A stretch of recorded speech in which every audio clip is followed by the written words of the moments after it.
तो कैसे हैं आप सभी का स्वागत है मेरे यूट्यूब चैनल पर। आज मैं अपने नए अधिवक्ता साथियों को बताना चाहता हूँ जो एआईबी का एग्ज़ाम पास करके आ रहे हैं अभी अभी अपनी वकालत में, या फिर उन्होंने अभी लॉ कॉलेज में एडमिशन लिया है और वो अपने लॉ कॉलेज के एडमिशन के टाइम पे ही अपना कोर्ट में जाकर प्रैक्टिस कर रहे हैं कि जल्दी से जल्दी इतना हमारी लॉ कंप्लीट हो और हम साथों साथ वकील बन पाएँ।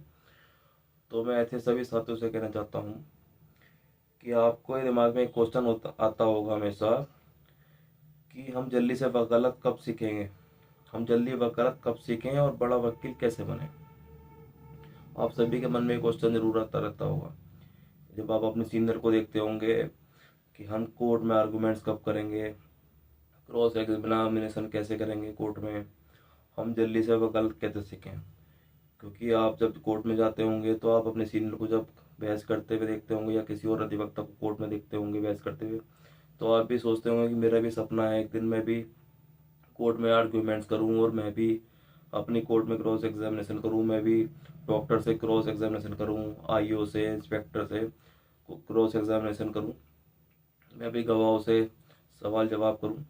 तो आपके मन में क्वेश्चन होता होगा कि ये दिन मेरे लिए कब आएगा। तो आप इसे सोच सोच के आपके दिमाग में टेंशन चलती रहती होगी कि हम अपना मैं वकालत कैसे सीखूं, क्या करूं। तो साथियों, मैं आपसे बताना चाहता हूं जो ऐसे नए अधिवक्ता कोर्ट में प्रैक्टिस करने गए हैं उनको जल्दी से जल्दी वकालत सीखने के लिए क्या करना चाहिए वो मैं भी आपको बताने जा रहा हूँ। आपको क्या करना है, एक तो आपको नियमित रूप से कोर्ट जाना है डेली। आपको ये नहीं सोचना कि भाई आज सैटरडे है यार आज नहीं जाते हैं, यार फ्राइडे है क्या हो गया, हफ्ते में 4 दिन कोर्ट गया, अब एक दिन छुट्टी मार लूंगा तो उससे को क्या फर्क पड़ जाएगा। नहीं, आपको डेली ही कोर्ट जाना है। क्योंकि आपने देखा होगा आपके कोर्ट में लगातार छुट्टियां तो वैसे भी बहुत सारी होती रहती हैं, कभी कंडोलेंस हो गए, कभी संडे हो गया, कभी सेकंड सैटरडे, कभी फोर्थ सैटरडे, कभी कोई त्योहार की छुट्टी। तो वैसे ही कोर्ट की इतनी छुट्टी होती है, ऊपर से आप छुट्टी मार लेते हो। तो जो समय आपका कोर्ट में जो सीखने का समय है आपका छुट्टियों में खराब हो रहा है। तो आपको छुट्टी बिल्कुल नहीं करनी है, आपको रेगुलर जाना है, जो कोर्ट की छुट्टी हो सिर्फ उसी में आपको छुट्टी लेनी है। ठीक है। और कोर्ट में आपको क्या करना है, 10 बजे तक, 9:30 से 10 बजे तक आपको कोर्ट में अपने पहुंच जाना है अपने सीनियर के चैम्बर में। ठीक है। सीनियर के चैम्बर में पहुंचने के बाद आपको उनकी जो डायरी होती है जिसमें केस होते हैं, आपको उसको देखना है कि इसमें कौन कौन से आज केस लगे हुए हैं। ठीक है। केस देखने के बाद अब आपको क्या करना है, उन केस जो उसमें लिखे हुए हैं उन सबकी फाइलें आपको डेली निकाल के रखनी है। फाइलें निकाल के रखने के बाद और जितने भी केस हैं उन सबकी फाइलें आपको पढ़नी है। ऐसा ही आपको रोज करना है, जो भी केस की डायरी में केस लिखे होंगे आपको उनकी फाइल निकालनी है और उनको पढ़नी है। क्योंकि जब तक आप फाइल नहीं पढ़ोगे आपको पता ही नहीं लगेगा कि ये जो क्लाइंट हमारे पास बॉस के पास बैठे हैं, ये जो क्लाइंट है इनका मुकदमा क्या है। अब बॉस ने आपको कह दिया आप जाइए इनके केस में और जाके इनकी डेट लगवा के आइए। आप गए, डेट लगवाई, आप आ गए, आपने क्या सीखा, कुछ नहीं सीखा, आपको पता ही नहीं है। उस रास्ते में उन्होंने आपसे कोई क्वेश्चन पूछ लिया केस के बारे में, तो आपको पता ही नहीं होता कि हमें इसका क्या जवाब दूं, जब आपको केस का ही नहीं पता उनके। तो आपको उस केस की फाइलें पढ़नी है डेली, जितने भी केस लगेंगे। ये बिल्कुल अनिवार्य रूप से आपको डेली लाइफ में अपने करना है। ठीक है। दो बात मैंने आपको ये बता दी।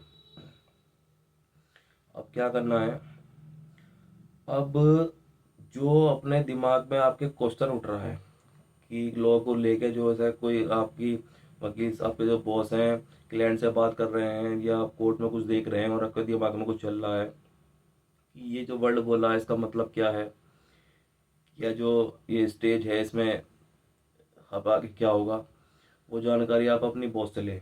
ठीक है। और शाम को कोर्ट से आने के बाद आपको 2 घंटे तो कम से कम डेली पढ़ना पड़ेगा। क्योंकि आप सारा दिन कोर्ट में रहे, भागम भाग, इधर भागे उधर भागे इधर भागे, आपने जो पढ़ने का समय था आपको मिला नहीं।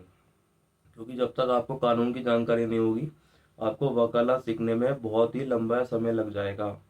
ऐसा नहीं है आप नहीं सीख पाएंगे, सीखेंगे आप, लेकिन आप सीखेंगे कोर्ट के केस को देखकर कि इसमें क्या धारा है, फिर उसको धारा को देखेंगे क्या क्या धारा इसमें लगी हुई है। इससे अच्छा आप अगर डेली 2 घंटे पढ़ेंगे तो आपको पहले से ही पता होगा कि जो FIR है इसके अंदर जो धारा लगी हुई है ये क्या बात कहती है। तो तब आपको वकालत करने में मज़ा भी आएगा। आपको डेली शाम को 2 घंटे पढ़ना पड़ेगा। ठीक है, ये मैं इसलिए बता रहा हूँ क्योंकि आपको 10-10 साल अगर कोर्ट में प्रैक्टिस करनी है, जूनियरशिप करनी है, तो आप इन बातों को अप्लाई मत करो। और आपको जल्दी ही एडवोकेट बनना है, सीनियर एडवोकेट बनना है, सब कुछ सीखना है, तो आपको ये सब अपने प्रतिदिन में फॉलो करना पड़ेगा जो बातें मैं आपको बता रहा हूँ। और इसके बाद आपको क्या करना है, जो एप्लीकेशन वगैरह होती है कोर्ट में जो लगती हैं वो अपने बॉस से पूछें और वे बोलेंगे और आप लिखिए। लिखने का बिल्कुल भी आलस ना करें कि मैं नहीं लिख रहा, वो जो एक और जूनियर एडवोकेट हैं वो लिख रहे हैं, आपको भी उसको लिखना है। जब जब तक आप उसको पढ़ रहे हैं वो बात एक अलग है, लेकिन आपको अपने हाथों से उसको लिखना है। जैसे हाजिरी माफ़ी हो गई, आपके बॉस बोलेंगे इन केसों में हाजिरी माफ़ी ला लगाओ, तो आपको हाजिरी माफ़ी लिखनी आनी चाहिए। कोर्ट में किसी दिन आपके बॉस बोलेंगे कि आप एडजॉर्नमेंट लगा दीजिए, आज मैं नहीं कोर्ट में नहीं जाऊँगा, तो वो आपको लिखना आना चाहिए। और अगर अगर अभी तक आपने हाजिरी माफ़ी और कोर्ट में एडजॉर्नमेंट कैसे लिखते हैं वो भी आपको नहीं आता, तो आप मुझे कमेंट बॉक्स में बताइए, मैं आपको सारी एप्लीकेशन ये लिख कर खुद बताऊंगा, जिससे आपको वकालत में बहुत ही जल्दी सहूलियत हो जाएगी। उस एप्लीकेशन को देख के उसके आधार पर आप एप्लीकेशन डेली लिखते रहना जो भी आपको लिखनी होगी कोर्ट में। ठीक है, अब आपको करना क्या है, कोर्ट में जाके इधर भागे अपने दोस्तों के साथ, कोई बराबर में मिल गया लड़का, कोई गांव का मिल गया, कोई शहर का मिल गया, उससे गप्पे लड़ा रहे हैं, अपना समय खराब कर रहे हैं। उस आपको कोर्ट में जाकर समय खराब बिल्कुल नहीं करना। अपने बॉस के चैम्बर पे रहना है और जो बॉस आपको काम बताए उस काम को करना है, चाहे वो फोटो स्टेट कराने का काम हो या कोर्ट में जाने का या तारीख लेने का काम हो। क्योंकि आपको स्टार्टिंग में छोटे छोटे काम ही करने पड़ेंगे, उसे कर करके आप बाद में मजबूत वकील बनेंगे।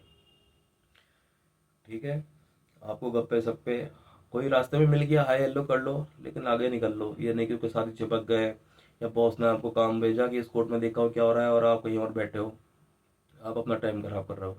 आपको आप किसी को धोखा नहीं दे रहे, आप अपने आप को धोखा दे रहे हो।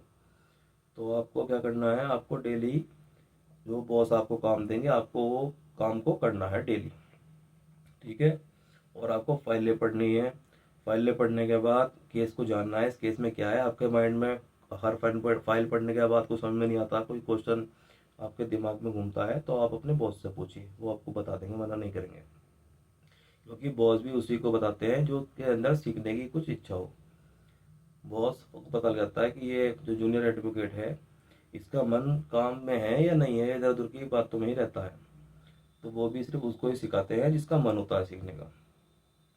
मेरी मानिए जो मैंने आपको ये टिप्स बताए हैं इतने, और अगर आप शुरू में सिर्फ इसी को फॉलो करते चले तो आपको 6 महीने में ही अपने और बाकी जूनियर्स के बीच का फर्क खुद ही पता लग जाएगा।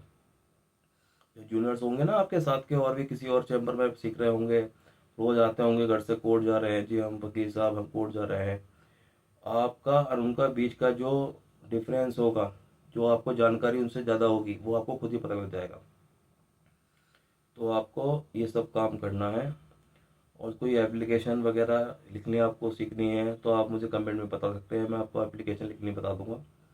और मैं अपनी अगली सीरीज़ में आपको और ज़्यादा इसकी जानकारी केस से जुड़ी भी बताऊंगा कि कैसे आपको क्या करना चाहिए कोर्ट के अंदर। तो इतनी बात मेरी आपको समझ में आई हो, आशा है कि आप इस चीज़ को फॉलो करोगे। अगर आप जूनियर लॉयर हो, नए वकील हो और आप जल्दी ही अपनी वकालत सीखना चाहते हो, तो आप मेरे चैनल से जुड़े रहें और लाइक और कमेंट जरूर करें, तभी मैं आपकी आगे वीडियो में सहायता कर पाऊँगा। आप जैसा कमेंट करेंगे मैं आपके लिए ऐसे ही वीडियो बना के दूंगा आपको। और कोई प्रार्थना पत्र आपको लिखना है, कोई एप्लीकेशन लिखनी है, वो भी मैं उसकी जानकारी आपको बता दूंगा कि आपको उसके कैसे लिखनी है। ठीक है, धन्यवाद।